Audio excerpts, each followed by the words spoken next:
Facebook বন্ধুরা আপনারা জানেন আমি একটা ভিডিও দিয়েছিলাম কয়েকদিন আগে যে আমার একটা প্রতিবন্ধী ভাগিনা মানে ও আমাকে মামা ডাকে সেই সুবাদে ভাগিনা তাকে একটা হুইল চেয়ার সে দাবি করছিল। তুমি যদি আমাকে একটা হুইল চেয়ার দাও আমি তোমার দোয়া দাবি করছিল তো অবশেষে হুইল চেয়ারটা আমরা ব্যবস্থা করতে পেরেছি। সেটা ঢাকার আমার একটা প্রাণপ্রিয় ছোট বোনের হুইল চেয়ারটা দিয়েছে। তো হুইল চেয়ারটা আনতে অনেক কষ্ট হয়েছে, সেটা আমি চট্টগ্রাম খোঁজাখুঁজির পরে পাই নাই। তো চট্টগ্রাম না পেয়ে আমি ঢাকা আমার গাড়ি পাঠিয়ে ওইখান থেকে আনাইছি। তো অবশেষে আজকে হুইল চেয়ারটা দিতে আসছি। তো এই হুইল চেয়ারটা আমরা এখন সেই বাগিনাটাকে, সে প্রতিবন্ধী বাগিনাটাকে পৌঁছে দেব। প্রচণ্ড কাদা, আনতে খুব রাস্তা থেকে গাড়ি আসে না এখানে। এ মামা কই, মামা আসো, তুমি একটু বাইরে আসতে হবে, সেই তোমার কাঙ্ক্ষিত স্বপ্ন পূরণ হতে যাচ্ছে। হ্যাঁ তোমরা একটু ধরো, এই ওকে একটু দাঁড়া, আমি গাড়িটা ওইখানে নিই। আস্তে আস্তে আস্তে আস্তে আস্তে আস্তে মামা এখানে তুমি বসো, আস্তে মামা দৌড়ি তোমারে। আল্লাহ আল্লাহ বিসমিল্লাহ, বসো। আচ্ছা পাওটা ঠিক করো। আচ্ছা মামা, এই হচ্ছে সেই আমার ভাগিনা যার স্বপ্ন পূরণে আজকে দীর্ঘ অনেক দিন কষ্ট করে যাচ্ছি। তা আসলে এটার পুরো অবদান হচ্ছে আমার ঢাকার একটা ছোট বোন।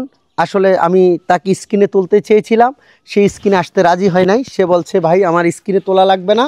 আসলে ফ্যামিলিগত সমস্যার কারণে বোনটা স্ক্রিনে আসতে চাচ্ছিল না, বা আমি তার ফেসবুক একটা আইডি আছে সেখান থেকে তুলতে চাইছিলাম, সে আসতে চাই নাই, নিষেধ করেছে। কিছু মানুষ গোপনে কিছু দান করে। তো আসলে আমরা যাতে ফেসবুক প্ল্যাটফর্মে কাজ করি আমাদের একটা সততার বিষয় আছে। কারণ এই বোনটা আমাকে কিছু টাকা দিয়েছে। যখন তোমার কি চাহিদা ছিল বলো, একটু সামনে থেকে নাও, কি চাহিদা ছিল মামা তোমাকে বলো একটু। গাড়ি। এই এরকম গাড়িয়ে? হ্যাঁ। তুমি আমার ওই ক্যামেরার দিকে তাকিয়ে বলো। হ্যাঁ হ্যাঁ এরকম গাড়িয়ে? হ্যাঁ। এখন তুমি কি এই গাড়িটা পেয়ে খুশি? হ্যাঁ আমি খুশি, পরিপূর্ণ খুশি? হ্যাঁ।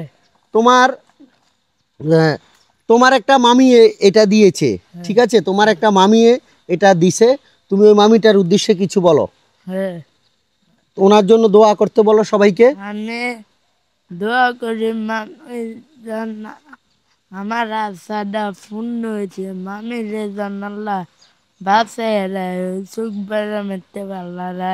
ওনার দুইটা বাচ্চা আছে, দুইটা মেয়ে আছে, ওদেরকে যখন আল্লাহ ভালোভাবে সুস্থভাবে রাখে সেই জন্য সবার কাছে দোয়া করতে বলো। তাইলে তুমি এখন কি খুশি এই আশাটা পূরণ করাতে? এই এই গাড়িটা তুমি যতদিন বেঁচে থাকো ততদিন তত্ত্বাবধান আমরা করব, আমি করব।